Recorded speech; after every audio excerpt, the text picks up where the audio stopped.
Si vous suivez l'actualité, vous avez entendu parler des auto-battleurs, des RPG, vous choisissez une batterie d'unités, vous les améliorez, vous les placez sur le terrain et vous les regardez combattre d'autres joueurs automatiquement.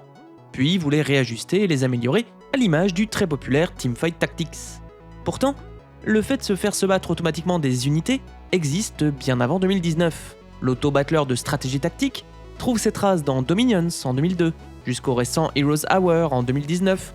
L'auto-battleur tactique trouve ses racines dans Gratuitous Space Battles en 2009, tandis que l'auto-battleur STR, que les anglo-saxons appellent également Tug of War en hommage au mode de StarCraft et Warcraft des années 2010, est initié par un jeu flash très connu du nom d'Age of War en 2007. Intéressons-nous donc à cette dernière variante. Lorsqu'on parle d'auto-battleur, on pense à des batailles automatiques, où le joueur doit agir uniquement dans la phase de préparation pour voir ensuite le résultat sur son écran.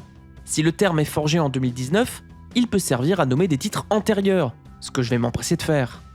En effet, un des premiers titres qui semble le systématiser est le jeu de stratégie tactique inspiré d'Heroes of Might and Magic, Dominions, en 2002. Toute la série d'Illwinter Games repose ainsi sur le fait de construire des bâtiments, faire des recherches magiques, recruter des mages et des soldats, scripter les ordres des armées, puis les envoyer sur le champ de bataille pour voir comment la bataille se déroule avec votre composition d'armée et vos ordres. En divisant les deux phases, on obtient encore aujourd'hui des softs comme Heroes Hour en 2019 ou Songs of Silence en 2022. Maintenant, si on prend les mêmes titres mais qu'on enlève la partie stratégique et qu'on garde donc uniquement la composition tactique des armées, on obtient des auto-battleurs tactiques comme Gratuitous Space Battles en 2009, avec deux armées spatiales face à face, à constituer avec un pécule spécifique. On retrouve d'ailleurs cela dans des softs comme Mechabellum en 2022. Enfin, quand vous conservez cela mais que vous rajoutez une composante RPG, avec des personnages ayant des prises de niveau et encore de l'équipement, vous obtenez les auto-battleurs RPG comme le très connu Teamfight Tactics en 2019. Il existe néanmoins une variante plus active. Au lieu de diviser la partie préparation et la partie réalisation, les auto-battleurs façon STR nous lancent directement dans la baston, laissant le soin au joueur de faire sa composition d'armée en direct pour réagir aux compositions d'armées adverses. On retrouve cette façon de faire dans les modes Tug of War des STR Warcraft 3 et Starcraft 2 au début des années 2010. Tug of War signifie tir à la corde, c'est-à-dire un jeu où deux équipes tirent une corde pour la pousser d'un côté ou de l'autre. Ici c'est la même chose. Au lieu d'avoir un STR où il faut récolter des ressources, construire une base, produire des unités et gérer un ou plusieurs fronts en même temps face à des adversaires, le mode Tug of War conserve uniquement la construction de bâtiments de production d'unités qui recrutent en boucle des unités qui partent en ligne droite trucider l'adversaire, pour que l'avantage passe de l'un à l'autre en fonction des compositions d'armées. Cet étonnant gameplay n'est pourtant pas si novateur que cela.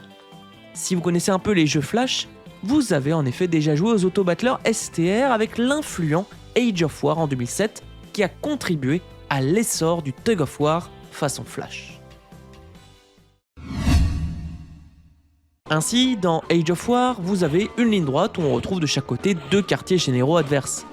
Vous pouvez dépenser de l'argent pour recruter une des unités, généralement une unité de base, une unité de tir et une unité spéciale pour les envoyer en file indienne sur l'adversaire qui fait de même.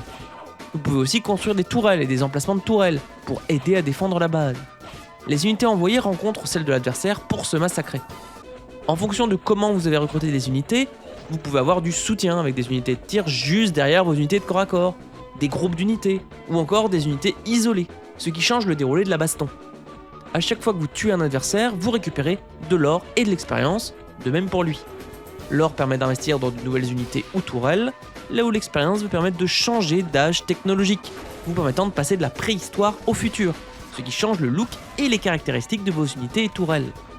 Enfin, régulièrement, vous pouvez activer une compétence spéciale, qui est un bombardement pour massacrer toutes les unités ennemies la plupart du temps, sauf à la Renaissance où vous soignez vos unités. En mêlant tous ces éléments, on a un jeu simple et efficace. On économise pour des tourelles pour avoir de l'argent gratuit, on défend avec des unités, on crée des forces de combat avec un mélange corps à corps et tir, on passe les âges, on zappe les unités adverses quand elles sont trop nombreuses, et on finit par triompher. La petite musique triomphale aide plutôt à retranscrire le côté exhilarant de laisser ces unités se débrouiller au combat. Le concepteur Louis étendra par la suite son concept avec Age of War 2 en 2010, avec plus d'unités, plus d'âge, des recherches technologiques des pouvoirs spéciaux qui coûtent de l'expérience, et donc globalement un soft plus équilibré. Un an plus tard, avec Army of Ages en 2011, Louis VI sort de sa ligne droite avec de la profondeur, enlève la symétrie avec des envahisseurs extraterrestres, rajoute une batterie d'unités et de bâtiments à choisir, ainsi que des collecteurs de ressources pour un soft encore plus intéressant, malgré un aspect sonore à revoir.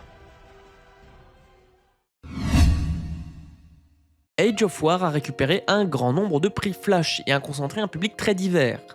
La scène des jeux Flash a ainsi largement profité de cette aubaine créative, et on retrouve de nombreux titres qui s'en inspirent, à l'image de Warfare 1917 en 2008, qui nous auront en Première Guerre mondiale, avec des escouades de soldats progressant de tranchée en tranchée et avec de la profondeur, qui a bénéficié récemment d'un remake, ou encore Stick War en 2009, qui rajoute déjà des collecteurs de ressources. Les modes Tug of War viennent ensuite adapter la sauce du STR à cette façon de se battre. Pourtant, plus de 15 ans plus tard, on ne retrouve pas vraiment un vrai marché de l'auto-battleur STR, car comme le STR est dépassé par le MOBA, l'auto-battleur STR est dépassé par l'auto-battleur RPG inspiré des MOBA. On trouve tout de même quelques tentatives, pour la plupart avortées, mais parmi lesquelles on retrouve Warpips en 2021 pour de la baston contemporaine, ou encore Annihilate the Spence en 2025 pour de la baston spatiale. L'auto-battleur STR Tug of War est très satisfaisant à voir. Pour les adeptes du STR, il y a un côté reposant, à oublier la partie de collecte de ressources, de construction de base, d'exploration et de clics en tous les sens pour mener des forces à la bataille, pour revenir à la grammaire même du STR, c'est-à-dire des unités qui se tapent, avec seulement le choix d'investir ou non dans certaines unités en temps réel en fonction de nos ressources. Si je voulais être plus taquin en matière de genrologie, je dirais même que les auto-battleurs STR ressemblent davantage à des jeux de tactique en temps réel façon Sudden Strike, avec quand même comme différence de s'inspirer de STR connus, comme Age of War qui reprend le concept de changement d'âge d'Age of Empires. Justement, ce titre Flash semble être le premier véritable représentant de cette Tug of War, marquant les joueurs par son gameplay, avec 10 millions de parties lancées sur Armor Games, revenu d'entre les morts après la fin de la Flash en 2020. Le Tug of War multijoueur façon Warcraft et Starcraft, intitulé ces dernières années Direct Strike, rend aussi hommage à cette façon de vivre le STR. Mais comme le STR a été dépassé en son temps par le MOBA, c'est Teamfight Tactics et ses millions de joueurs quotidiens qui a dépassé toute possibilité de faire vivre des Tug of War STR. Décidément une constante chez Riot Games.